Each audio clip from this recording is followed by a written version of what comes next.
Subscribe کریں ہمارے channel کو اور بیل آئیکن کو کلک کریں تاکہ ہماری ہر نئی آنے والی ویڈیو آپ تک بآسانی پہنچ سکے۔ بسم اللہ الرحمن الرحیم۔ السلام علیکم ورحمۃ اللہ وبرکاتہ۔ بچوں کے رویوں پر والدین کے اثرات۔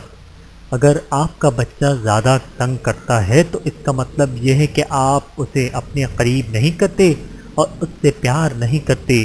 اگر آپ کا بچہ ہمیشہ غصے میں رہتا ہے تو اس کا مطلب یہ ہے کہ آپ اس کے اچھے کاموں کی تعریف نہیں کرتے۔ اگر آپ کا بچہ تنہائی پسند ہے تو اس کا مطلب یہ ہے کہ آپ بہت زیادہ مشغول رہتے ہیں۔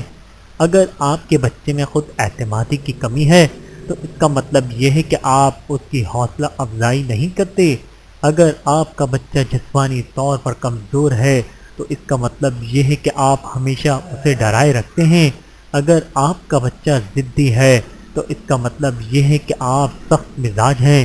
اگر آپ کا بچہ چوری کرتا ہے تو اس کا مطلب یہ ہے کہ آپ اسے خرچ کرنا اور ہدیہ دینا نہیں سکھاتے۔ اگر آپ کا بچہ دوسروں کا احترام کرتا تو اس کا مطلب یہ ہے کہ آپ اس کے ساتھ پست آواز سے بات نہیں کرتے۔ اگر آپ کا بچہ کنجوس ہے تو اس کا مطلب یہ ہے کہ آپ خرچ کرنے میں اسے اپنے ساتھ شریک نہیں کرتے۔ اگر آپ کا بچہ جھوٹ بولتا ہے تو اس کا مطلب یہ ہے کہ آپ بات بات پر اس کی سخت پکڑ دھکڑ شروع کر دیتے ہیں۔ والدین کے حقوق۔ ایک شخص نے رسول اللہ صلی اللہ علیہ وآلہ وسلم کی خدمت میں عرض کیا، یا رسول اللہ صلی اللہ علیہ وآلہ وسلم، ماں باپ کا اولاد پر کیا حق ہے؟ فرمایا، وہ دونوں تیرے حق میں جنت اور دوزخ ہیں، یعنی ان کی خدمت اور اطاعت تمہیں جنت کا مستحق بناتی ہے اور نافرمانی دوزخ کا۔ بحوالہ سنن ابن ماجہ۔ بچوں کو رزق کا احترام کرنا سکھائیے۔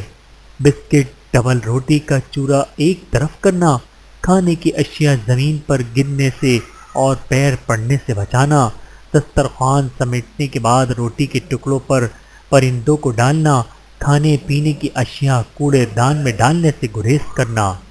رزق کا احترام کرنے سے اللہ تعالیٰ روزی میں کشادگی اور برکت عطا کرتے ہیں۔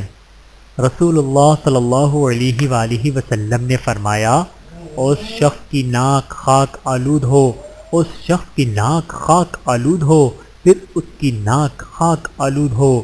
سوال ہوا، اے اللہ کے رسول صلی اللہ علیہ وآلہ وسلم، وہ کون شخص ہے؟ آپ صلی اللہ علیہ وآلہ وسلم نے فرمایا، جس نے اپنے والدین کو یا ان میں سے کسی ایک کو بڑھاپے میں پایا اور ان کی خدمت کر کے جنت میں داخل نہیں ہو سکا۔ اللہ تعالی ہم سب کو عمل کرنے کی توفیق عطا فرمائے، آمین ثم آمین۔ ویڈیو دیکھنے کا بہت شکریہ۔ مزید ویڈیوز دیکھنے کے لیے ہمارے چینل کو سبسکرائب کریں۔ اگر ویڈیو پسند آئے تو لائک کریں۔ اچھی بات کو دوسروں تک پہنچانا صدقہ جاریہ ہے۔ جزاکم اللہ خیرا کثیرا۔ اپنا اور اپنے پیاروں کا بہت زیادہ خیال رکھیے گا اور مجھے دعاؤں میں یاد رکھیے گا۔ Take care. اللہ حافظ۔